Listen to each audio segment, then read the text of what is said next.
waffe yatuwa omukisa okugenda okwegulira ebintu kubanga edda abaana babaguliranga ebintu ku Christmas.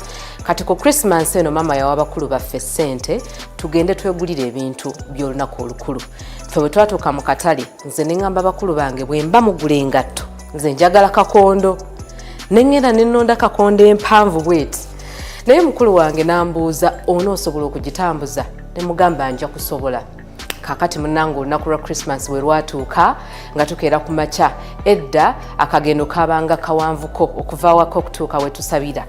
Munange mba ntambula ngenda mu kanisa oba ku kanisa olunaku olwo akakondo ne kakutukako. Naye kye sitagenda kwerabira mwana wattu nze nagaana okugyamu akakondo natambula nako nga nkongojja paka ku kanisa n'amadda. Sirerabira lunaku olwo.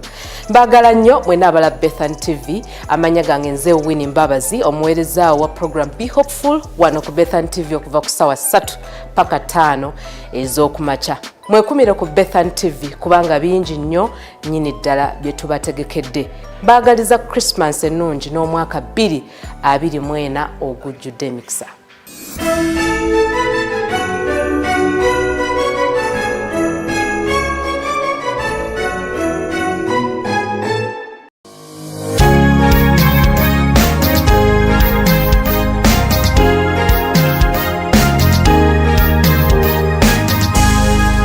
Bethany TV for health.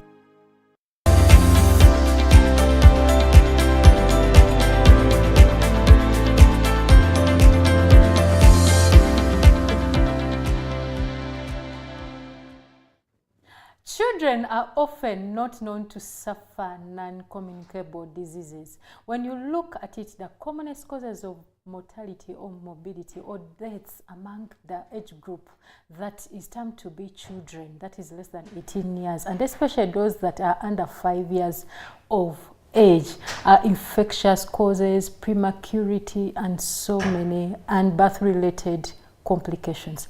However, of late we are seeing a number of children acquiring what we call non-communicable diseases, the diseases that cannot easily spread from one individual to another. It is November and it is the World Diabetes Awareness Month, and specifically on the 14th November we celebrated the World Diabetes Day, and on this day the theme for 2023 was equitable care, equal access to care for everyone that is suffering diabetes.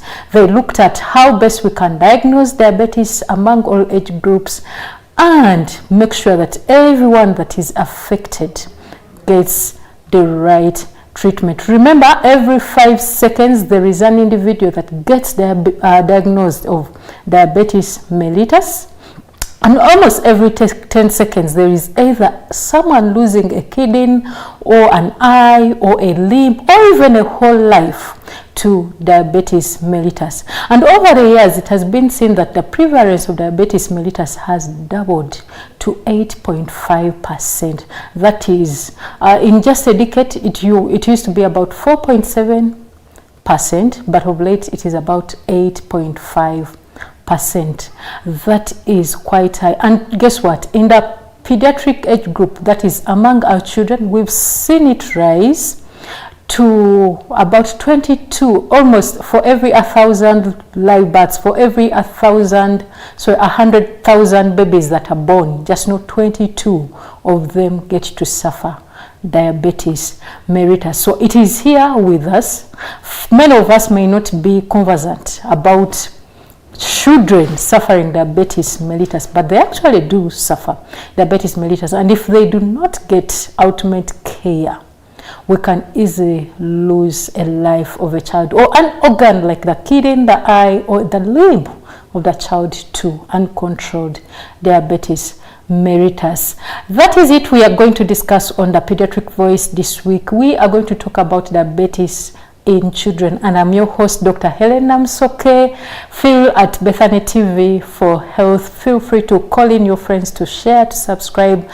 Check in on our Facebook, that is Bethany TV Uganda, YouTube, as well as X Spaces. But first, before we delve into the discussion, let's first look at the guest. Dr. Catherine Nyangabyachi Twesije, Senior Pediatrician with interest in diabetes at St. Francis Hospital in Zambia and Kampala Hospital. Lecturer at Uganda Matters University, she has a bachelor's degree in medicine and surgery at Mara University of Science and Technology and a master of medicine in pediatrics and child health at Makerere College of Health Sciences.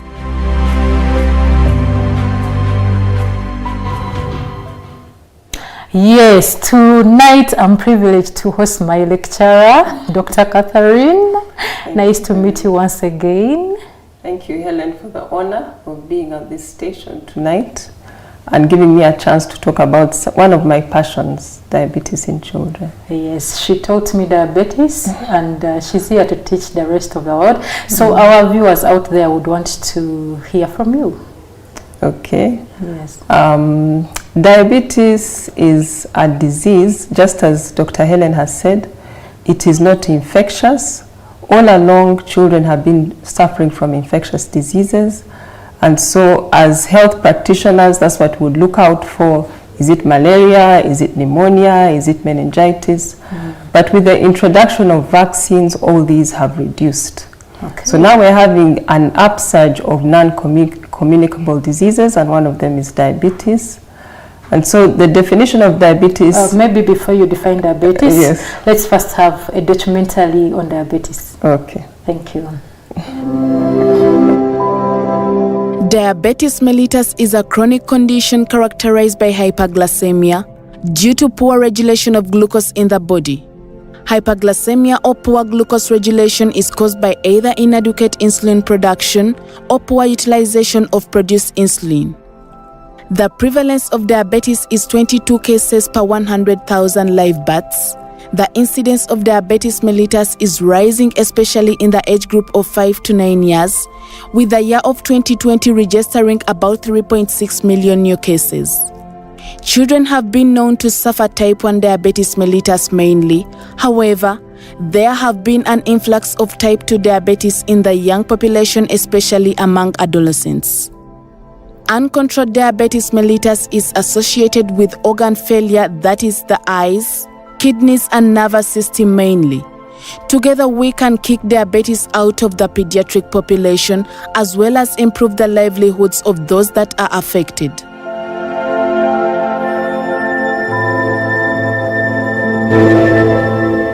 So Dr. Catherine, you've heard the documentary. Yes. Diabetes is no longer strange Yes. in the pediatric population. Yes.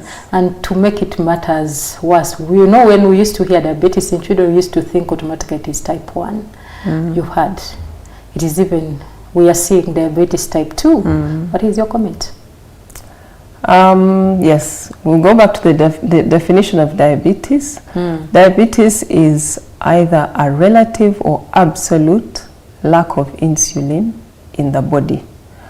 So when we have absolute lack, that's what we call type 1 diabetes. That's when there's actually no insulin in the body. So in other words, it means that the body does not produce insulin. Exactly, that's type 1 diabetes. Then type 2 diabetes, it is called relative insulin insufficiency, meaning that the body actually has insulin, but the body does not recognize it.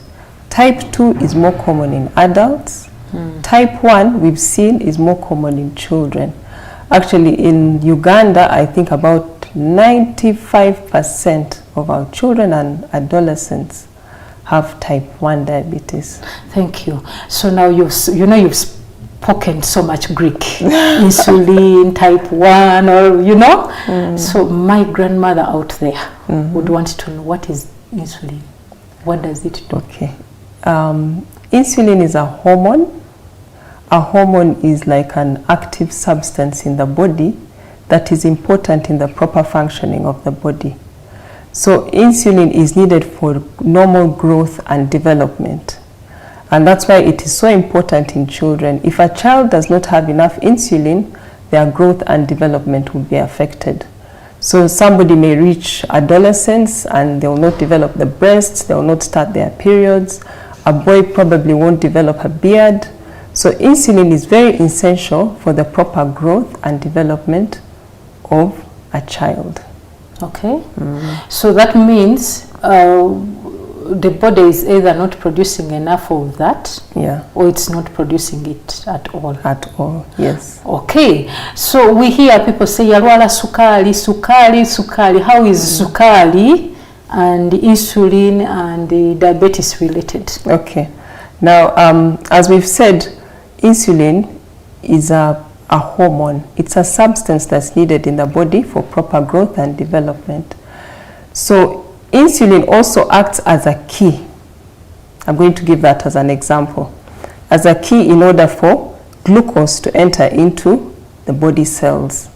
So if insulin is not present, then glucose cannot enter the cells and glucose cannot be utilized by the cells.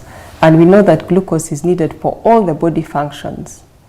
So if somebody does not have insulin, then the normal body functions will not take place. I've talked about growth and development in children, but in adults we talk about just energy, being able to do your normal activities. Even children need energy to play. Exactly. So actually if they lack insulin and they have diabetes, they are weak. They are actually weak and they are sickly. So it's very important just for the normal functioning also, day-to-day activities for whether you're an adult or a child. Okay, so why would a child suffer this problem? Are there things that make one child suffer diabetes and one not suffer? As we said, diabetes is a non-communicable disease. It's meaning it is not spread. And it's not infection-oriented. There are actually a number of factors that come into play. We talk about genetic predisposition, meaning that the genetic makeup of a person predisposes or makes them more susceptible to getting diabetes. And then for type 1 diabetes, we have other social factors in the environment. We talk about probably a viral infection that comes in, and when the viral infection comes into the body has an abnormal reaction to the virus, and in that abnormal reaction, we call it autoimmunity. The body fights itself, and in that sense, it actually breaks down the cells that produce the insulin. I hope I've been a bit clear there. Okay. So autoimmunity is what happens, whereby we have the body reacting abnormally to something normal, because somebody gets like maybe a viral infection, and instead of fighting off the viral infection and being fine, they end up fighting their own body. Yes, their own body cells which produce insulin. Yes. Okay, so I'm getting something very interesting. You know, genetic, someone would wonder, genetic, yes, genetics is your blueprint. For some of you who know construction work, there is what they call the blueprint that they follow while constructing the marvelous buildings that you see. So even a human being has that blueprint that the rest of your body organs follow in your makeup. Like your real makeup is what we call your gene. I would maybe clearly term it as the blueprint.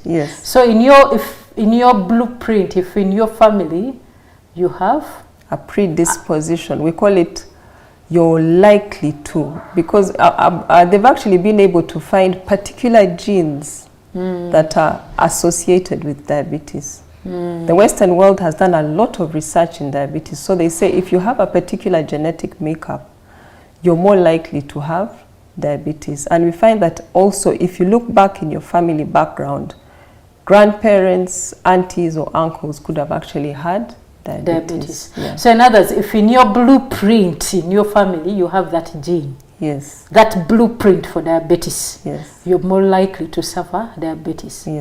And that is for type 1 or type 2? Both types. Both types, okay. And then another issue that is actually very common amongst children are viral infections. So normally we usually tell parents that viral infections clear on their own. But sometimes the body, instead of fighting the infection, it starts fighting itself. Exactly. And part of what they do, they damage an important organ that produces insulin. Exactly. Insulin is the chemical that is very important in your growth, like she earlier explained, as well as regulating or managing your sugar levels to make sure that they are not so high and they are not so low. So if the organ that produces that chemical is spoiled following a viral infection, then you're likely to get diabetes. Exactly. Okay, Dr. Catherine, as a parent out there, how would I know that my child could be having diabetes? Okay, thanks, Helen. The signs are usually excessive thirst. We know that children play a lot, so many times they might actually become thirsty. And want to take in a sip of water. Yes, yes. But you'll notice that the child is drinking excessively, more than usual. And the other thing is that they actually... How much water should a child take in a day? The amount depends on the age, but normally we say 1 to 1.5 liters. Let me say my 6-year-old. 1 liter. 1 would liter. be enough. We talk about water, but that is actually fluids of any sort. Tea, porridge, yeah, about 1 liter. So if a child keeps saying, I want water, and keeps running to the toilet, because ideally if they are thirsty, because they've been playing, they shouldn't actually run to the toilet. They should be dealing with dehydration. But a child who is drinking and passing a lot of urine, you find that a child had stopped wetting the bed, maybe is now 6 years, and suddenly starts wetting her bed or his bed. Then there are children who begin to lose weight. The child is eating a lot. When you talk about wetting the bed, you know, in an African setting, we usually say when a child is wetting their bed, when we begin wetting their beds, we begin limiting the fluids we give them. Exactly. In the night. Very true. Yes. But again, the amount of urine that they pass is excessive. You find that somebody's waking up like 4 times in the night, or the whole bed is like a sea. So much urine. That's when we need to get worried. But there's where they're just, you know, somebody has never stopped wetting the bed, but you notice that if they stop drinking by 7 p.m., they won't wet the bed. That's different. But this is somebody who stopped wetting the bed, but suddenly the whole bed is filled with urine, or is passing urine 4 times at night. So that is excessive thirst, excessive urination, excessive hunger. They're eating a lot, but they're losing weight. You find that they can eat a whole loaf of bread, but they are skinny and they are losing weight faster and faster. So again, those are worrying issues. If the child is not treated early, they actually go into coma.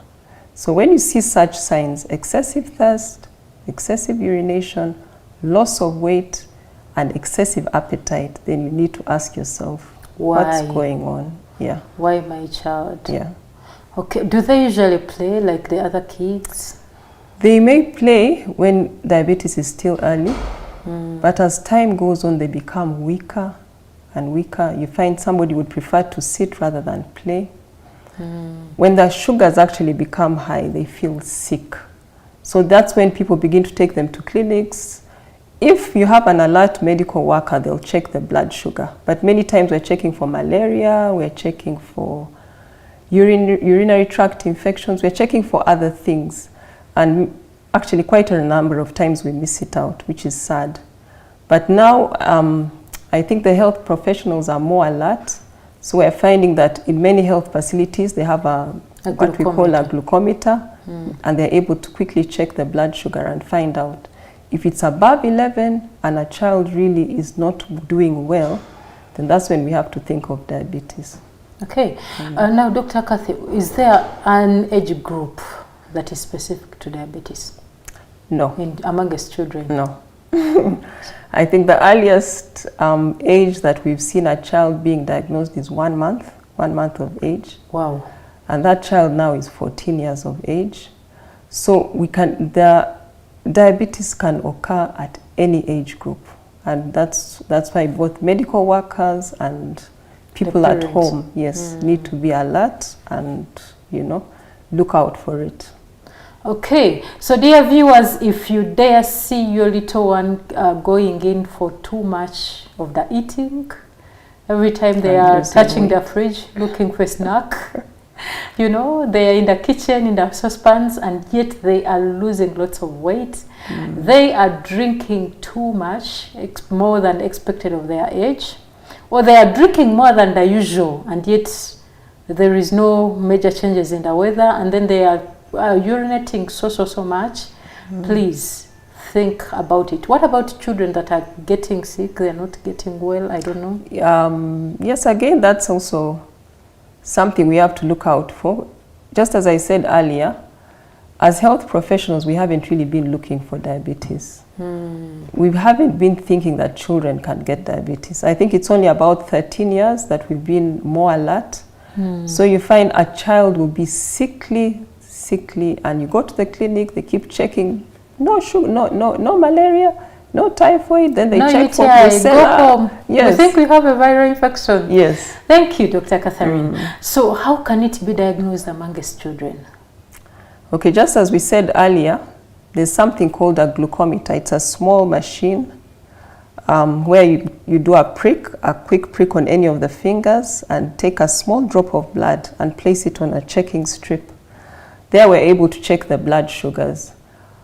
Ideally, all health facilities should be having glucometers, but it's not the case. So that's the way we can check. The normal blood sugar range is between 3.9 to 6.5 millimoles per liter. So anyone who is above 6.5 needs to go for further checkup to confirm whether they have pre-diabetes or early signs of diabetes. And another way we can check is doing a urine test. By the time somebody has high sugars, they begin to spill out spill out glucose in their urine. So doing a urine test will show sugar in the urine. Actually, an earlier test for diabetes used to be looking for ants around a urine sample that a child has passed, because the urine would be sweet. Yes, okay. The urine would be sweet. So urine test can also be done in case they don't have a glucometer. So those are the two main ways of checking. Okay, and I think that is even available in almost even every health facility. Hopefully, yeah. At least they have a urine strip. Yeah. To look at the urine and they see, because ideally glucose should not spill. Exactly. In the urine. Exactly. And then also the glucometer for the bigger facilities. Yes. Okay, thank you very much, Dr. Catherine. You've heard it from the expert. We are discussing diabetes in children, and we've defined diabetes, we've looked at the signs and symptoms, the risk factors, as well as how to diagnose diabetes in children. But first, let's have the break.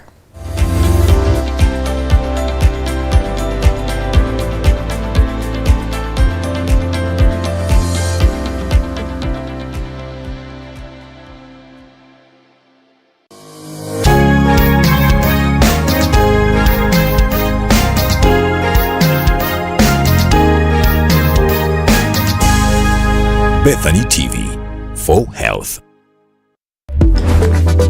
Introducing Medical Minds with Dr. Andabati. And these tubes can be so delicate that sometimes they get damaged. Some people have gotten the damage because they have undergone some operations. So damage to the tube system is one of the big problems we also do see.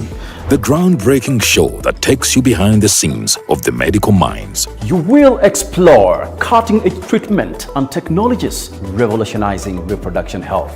Now, in retrograde ejaculation, we get damage to the junctional valves, which I could say. Learn about the science behind fertility, contraception, and emotional journeys that several women trek. Every Sunday, 8 p.m, live on Bethany TV. We've come to understand that nutrition plays a crucial role in managing diabetes. It is essential for us to focus on eating a balanced diet to be able to regulate the blood sugar levels. We can also consider strategic meal planning, carbohydrate monitoring and management, lower the intake of fat, and increase the intake of fiber. We can also look at portion control, meal timing, and frequency. On the Nutrition Spot this Thursday at 8 p.m. live on Bethany TV, we explore nutrition and diabetes. with me, your host, Gift Nakainga, and our nutritionist, Masiko Alex, and our medical doctor, Navisele Vivian.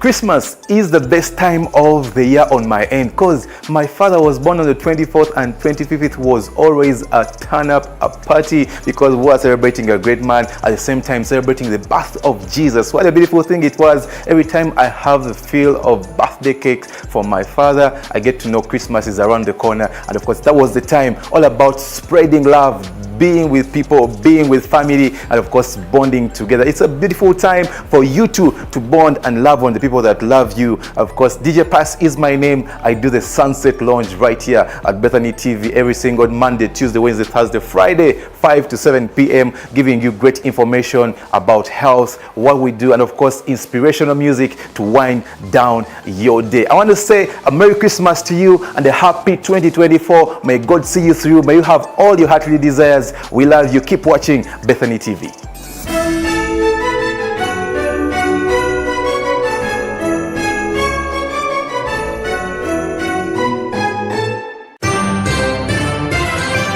Health Minute on Bethany TV. If you aren't getting enough fiber each day, you may need to boost your intake. Foods rich in fiber include bananas, avocados, beans, peas, spinach. Here are some of the benefits of a high-fiber diet. Helps maintain bowel health. A high-fiber diet may lower your risk of developing hemorrhoids and small pouches in your colon. Lowers cholesterol levels. Soluble fiber found in beans, oats, may help lower total blood cholesterol levels by lowering low-density lipoprotein. Studies have also showed that high-fiber foods may have other heart health benefits, such as reducing blood pressure and inflammation. Helps control blood sugar levels. In people with diabetes, fiber, particularly soluble fiber, can slow the absorption of sugar and help improve blood sugar levels. Dietary fiber increases the weight and the size of your stool and softens it. A bulky stool is easier to pass, decreasing your chance of constipation. Better healthcare for a better tomorrow. That was the Health Minute.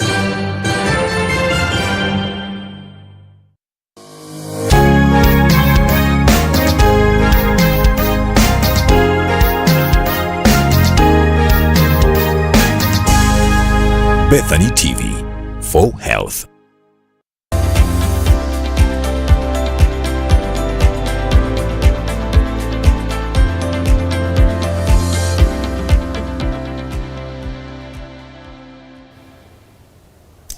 Thank you for not touching that remote and keeping it at Bethany TV for health. And guess what? I'm Dr. Helen Namsoke, and we are discussing diabetes in children. But first, call in your friends that are not yet tuned in on GoTV channel 841 and 170 on free to air. They can also watch us live on Bethany TV Uganda, that is on Facebook, YouTube, and X Spaces. And guess what? Christmas is here.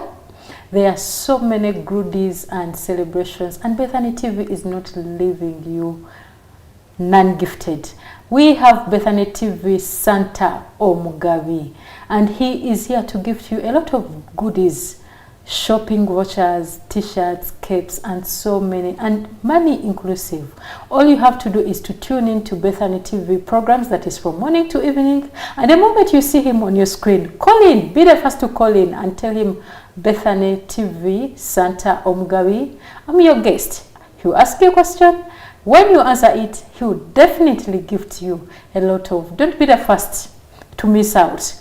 Don't be left out on this Christmas celebration. We are here with you, Bethany TV for health. And today on the Pediatric Voice, we have Dr. Catherine Nyangabiachi Twesije. She is discussing for us diabetes in children. We've looked at the signs and symptoms and how best to diagnose diabetes in children. So having diagnosed diabetes among our children, is it treatable? Or diabetes is a death sentence? No, it's not a death sentence. We are able to treat. Again, we've talked about type 1 and type 2.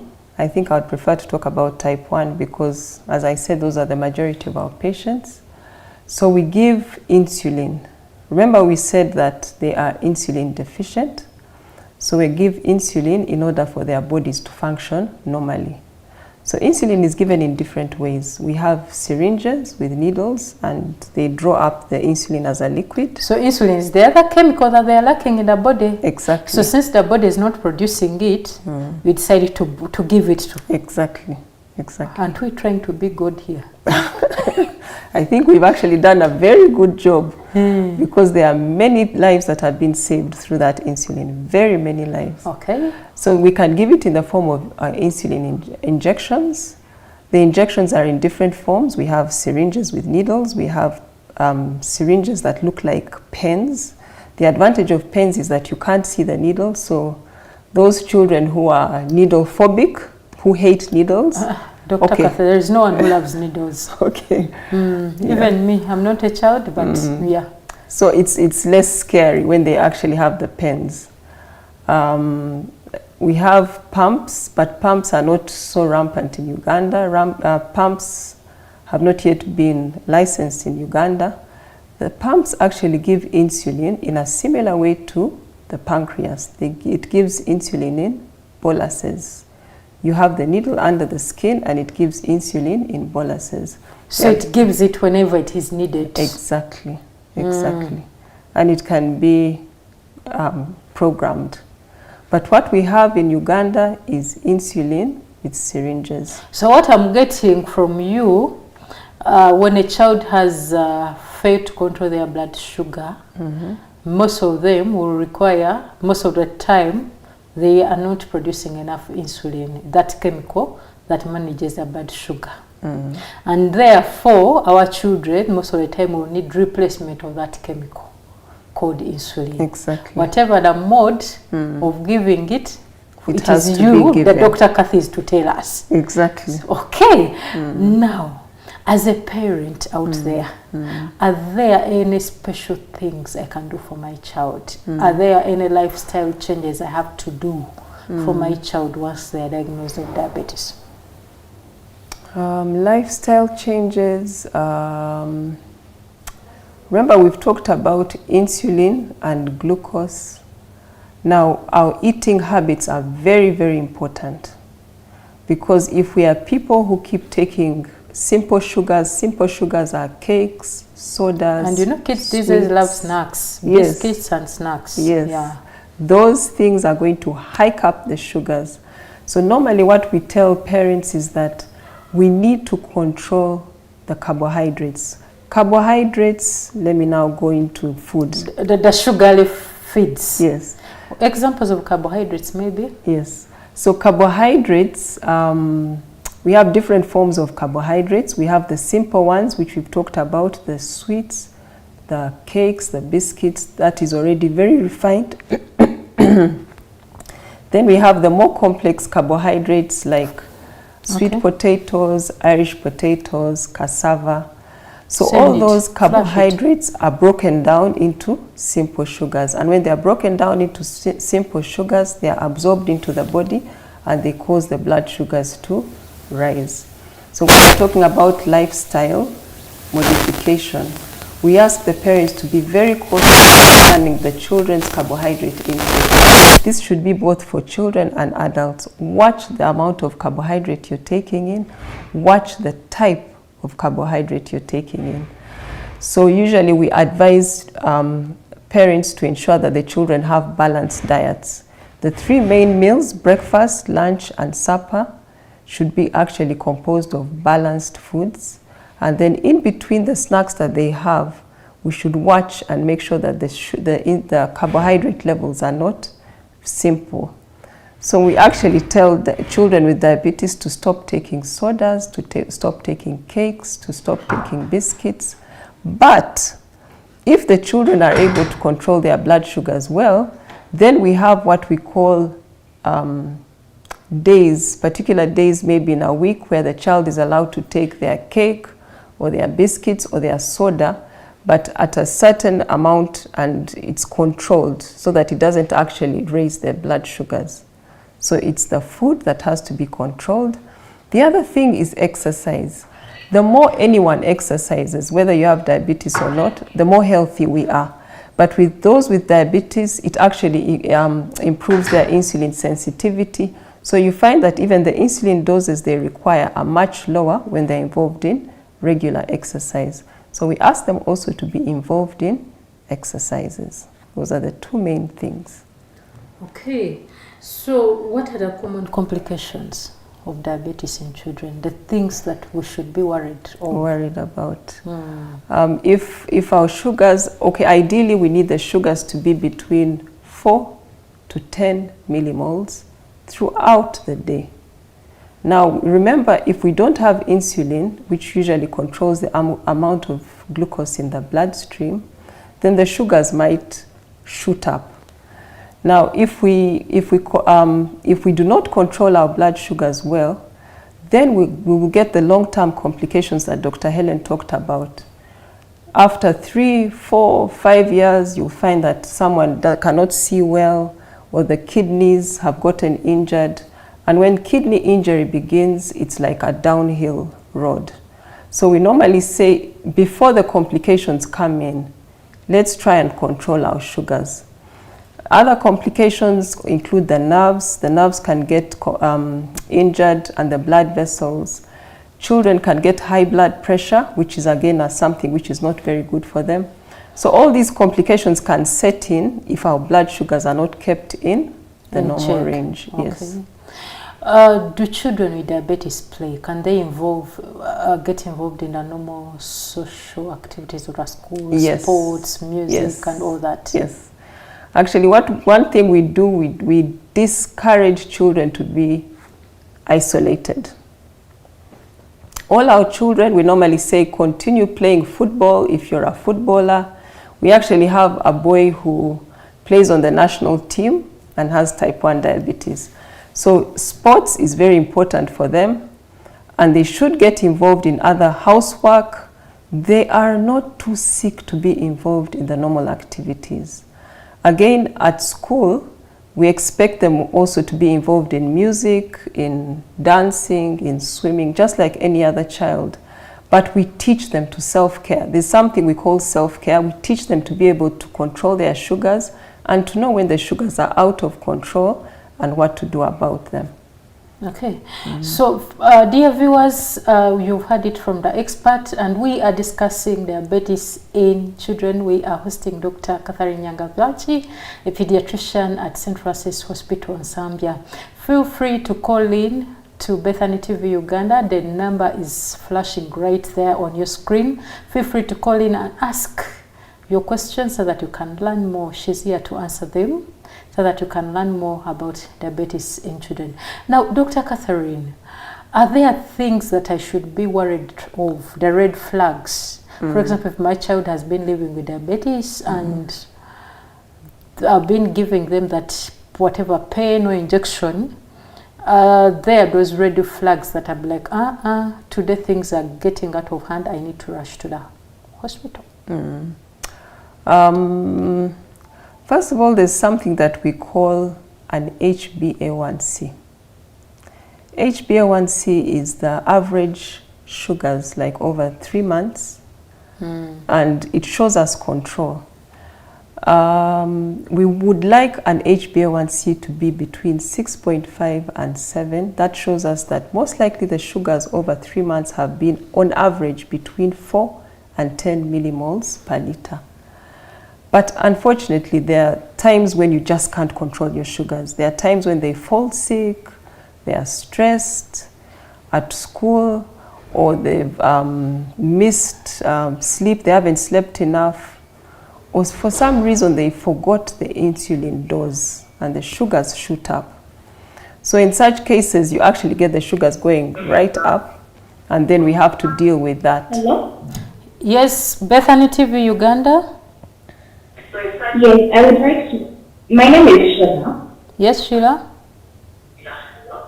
And I would. Sheila, please first switch off your screen so that we can hear you very well. Okay. My name is Sheila, and I would like to ask if once you have diabetes, is there a way to be cured fully, or once you get it, you have it for the rest of your life? Okay, thank you very much, dear caller. Dr. Cathy is going to answer you right back. Our caller has asked. Okay. You know, when we are tackling treatment, they are wondering, do the children live with diabetes for life, or can it cure? Okay. Thank you so much for that question. As I said, there are two types of diabetes, and we're dealing with type 1 diabetes, which is most common among our children. And I said that's about 95% of our children have type 1.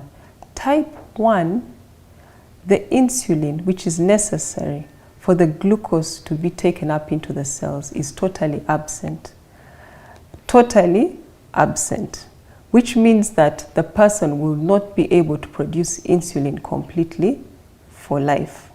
So they keep having to get this insulin doses. Let's first pick this caller. Yes, okay. Bethany TV Uganda. Hello, good evening, sisters. Good evening, dear. I'm called Samuel. Yes, Samuel. Yes, I'm calling from Kasuri. Yes. I wanted to know if the mother has diabetes, like throughout the pregnancy, are there a chance the baby will get diabetes also, or can it run through the family? Thank you, doctors, for the service. Thank you very much, Samuel. Yes, Dr. Catherine is going to answer you right back. You've had gestational diabetes. Yes. I don't know, diabetes in either gestational or mother was living with diabetes, but they had a high blood sugar during pregnancy with their child. Okay, just as we said, diabetes is not contagious. It's not a communicable disease. And again, the chances of the child getting diabetes is not known at that very time. What happens is that mommy will have the diabetes, but the child will not have. Now with time, we will know whether the child will actually get diabetes or not, but the child will not get diabetes because the mother had diabetes during pregnancy. Okay, now back to the first caller. She was asking, does diabetes cure? So there is no cure for type 1 diabetes, which is a common type of diabetes in our children. The child will probably have to be on insulin for life. We have actually children who have been on insulin for 26 years, but they'll continue to need insulin even up to 8 years of age, because their beta cells which produce insulin were totally destroyed when they were young. So, but type 2, which is a different form altogether, they actually have some insulin. In adults. Yes, they actually have their insulin, and if they change their lifestyle, there's a high chance. If they change their lifestyle early, there's a high chance that they will actually improve. Okay, thank you very much, doctor. Back to the red flags. I'm looking at a mother who has been living with a 7-year-old, and they've been controlling their diabetes very well. And the child has been going to school and happy, engaged in sports and all that. What are those things that are supposed to alert a parent and like, today I think my child is not okay? It's not the usual injection of insulin. It's not the usual give a meal. I need to go to hospital. The children with diabetes are like any other child, okay? So they can get malaria, they can get cough and flu. So again, whenever they fall sick, they actually are sick and they need to be reviewed. But as I was saying, that there are other conditions that can cause their sugars to go up, and there are other conditions that can cause their sugars to go low. If I'm on a daily dose for food, let's say, and I'm supposed to take a particular amount of food, I don't know whether I'm going a bit too deep, and I happen to miss the meal, but I get my insulin for the meal, my sugars may go down. So those are the acute complications that they may get as diabetic children. Sugars may go very high, they are stressed or they have infection. Sugars exams. Yes, exactly. Some children actually with exams get low sugars. So they may go very high, they may go very low. So the signs that they are very low, again, we need to be aware of them, because when the sugars go low, these children can actually pass out. They become unconscious or they get convulsions and they can actually die. So the signs of low blood sugar, which is usually below 4 millimoles per liter, can be excessive sweating, feeling that the heart is racing, blurred vision, or you can find a child who has been sitting suddenly decides to lie down on the floor. Check her blood sugar, especially if the child has been working and suddenly lies down. A or child has been playing and suddenly gives up. Yes. Or becomes agitated. Suddenly the child is aggressive and wants to fight everyone. Check the blood sugar. Then, so when you check and you find that the sugars are below 4, we tell the parents, have a sweet drink nearby. Children, we encourage children to go with a packet of glucose powder to school, because anything can cause their sugars to go low, and if it's not treated, they can become unconscious in a short time. So they go with their glucose powder. If they feel unwell, they do a blood sugar test. If it is below 4, they correct it with the glucose. Okay. Now, the high sugars are not as worrying as the low. They may get still headache, feel weak. Then they'll pass urine more frequently. They'll feel more thirsty. So when they check the sugars and they're like 12, 15, even up to 20, they may decide to drink more water. Some children, they've told me that what they do, they decide to do a bit more exercise to help the sugars to come down to normal. So normally they know their bodies and they know when they are not feeling well, but we encourage them to check whenever they are not feeling well. Yeah. Okay, thank you very much. Our viewer is asking here, is diabetes genetical? And how comes a 1-month child can have it? Okay. Genes actually play an important role. You'll find that in families, you may find an auntie has diabetes or the grandfather had diabetes. There's a strong genetic predisposition for diabetes. So it is there, it can run in the blood of families. Yes, yes. Okay, dear viewer, please, your question has been answered. Yes, diabetes is mainly actually genetic. Has a genetic predisposition. But on top of the genes, there's an interplay of the environment. For type 2, I haven't said this and I'm going to say it now. If somebody is eating more carbohydrate than they need and they put on excessive weight, so that is now the lifestyle. Exercise. Yes, that's the lifestyle. So you have the genetics with the interplay of the environment, then they are more likely to get diabetes. But somebody who tries to keep themselves fit, eating right, and has a genetic predisposition may or may not get diabetes, but the chances are lower. Okay, another viewer is asking, you've clearly said it, one of the signs and symptoms of diabetes is excessive urination. Yes. So if I'm urinating too much, how can I deal with it? You know it is uncomfortable. Yes. You wake up so many times in the Yes. night, you're in sweet sleep. Yes. So how does one deal with it? So if you're actually passing urine frequently, please go for a checkup. It's safer to go and find out what's going on.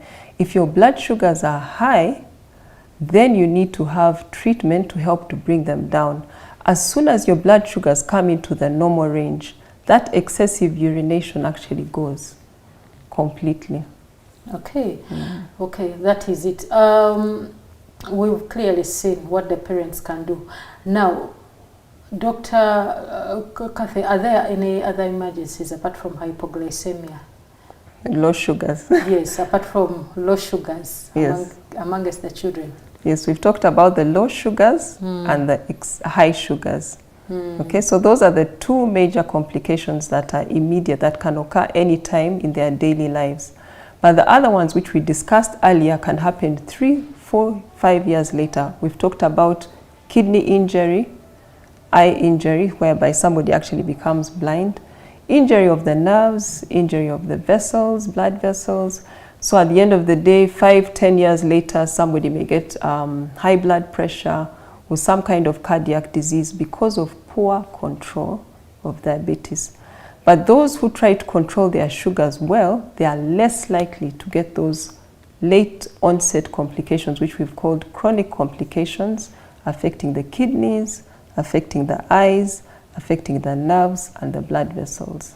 Okay, another viewer is asking, good evening, Dr. Helen, is diabetes inherited or it just comes? That means it is just, I don't know, you clarify on that. What is it inherited or it just comes? Diabetes has an interplay of genes, and when we talk about genes, that is inheritance, okay? So it means it runs in your family. And the environment, okay? So we cannot say just because it's in the family, everyone is going to get it. There's the interplay of the environment, okay? You know, one time we had one of the famous physicians, the late Dr. Dumba, said families used to say, for us in our family we have diabetes, but when they have a common problem, the dining table. That's an interesting They one. all enjoy, you know, their carbohydrates as a family, and they all don't exercise. You know, so it has an environmental. There's also that factor, the environmental factor also plays a role. An interesting question. We've had, we've seen as pediatricians, we've seen the adolescents. Children usually do very well on treatment, and then as they reach their teen ages, they fail and they start getting complications. As a specialist in diabetic care, what do you have to say to the teens? I know they are watching you out there. Actually, I'll first say to the parents, because I think the parents also have a very important role to play. Diabetes being a chronic disease, I mean, it's not that they're going to get better. They get tired. Remember, we've said insulin is given as an injection. Some children have to give themselves 5 injections a day. So some children actually just say, I am sick and tired, I want to be like any other child. So as parents, you need to get involved in their care. Find out, did she inject herself today? Why didn't she inject? Parents, learn how to inject your own children. That's another challenge, okay? So the child should not be, you know, okay, I know we are all busy as parents, but I know some parents say, I don't have time. But if you don't have time for your child, then who has? So we need to find out whether they are exhausted, whether they want help. Actually, some of them, if you actually offer to inject them, they'll probably say, yes, please just inject me for about a month. So support them. Be there for them and support them as far as injections are concerned, taking their medication, and also taking the right diet, doing their exercise. Adolescents is a tricky time. I mean, they want to be like all the others, but we encourage adolescents to share the diagnosis with their peers, the close friends, so that they can support them. So that they are supported. So Mr. Ocheng Godfrey from Kono, Katwe, thank you for sending in your message. He's asking, is diabetes curable? And if managed early? Thank you for that question. I think I haven't quite been very clear. Today I've been talking more about type 1 diabetes, which is common in children. But the type 2, which is common in adults, if you start treatment early, you actually can reverse the diabetes. And when we are talking about treating early, it's lifestyle change. This is type 2, not type 1. That is what affects mainly the adults. Yes, type 2, which mainly affects adults. We find that for children, it is like a life sentence. Yes. To insulin. Yes. Okay, thank you very. We've had a wonderful show with you, but our viewers out there would want to hear in 30 seconds. Take home message from you. Take home message. Please be on the lookout for those who have type 1 diabetes, the children, the young adults. Presently, we have about 2,000 people in Uganda who have type 1 diabetes, and they're getting injections every day. Let's not stigmatize them. I think that's a serious problem we're having in schools, at workplaces. If somebody is taking insulin, they say, we don't want you in our place because you might collapse. Please embrace them and support them. So one viewer is asking, is it possible to have your number? Yes, it is. Read it out. Okay, my number is 0772 44 3173. Thank you very much, Dr. Catherine, for teaching the world about diabetes. You have heard it from the expert. Today we have discussed diabetes in children. It is November. It has been the World Awareness Month, and the theme for this month, for this year 2023, was equitable care, easy access to diabetes care for everyone that is affected. And remember, even children can suffer diabetes, including those as young as 1 month of age. So you've heard it about the signs and symptoms. Your role as a parent to be on the lookout. If you see your child drinking a lot of water, doing too much susu, or eating so much and they're losing weight, please ask the health, run to the nearest facility, ask the health worker to check their blood sugar. You never know, they could be suffering diabetes. Remember, early diagnosis makes it easier to treat your children.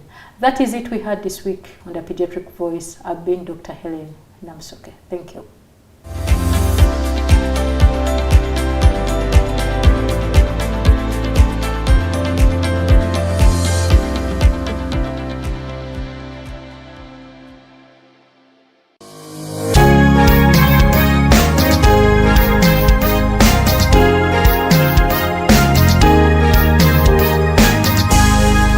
Bethany TV for health.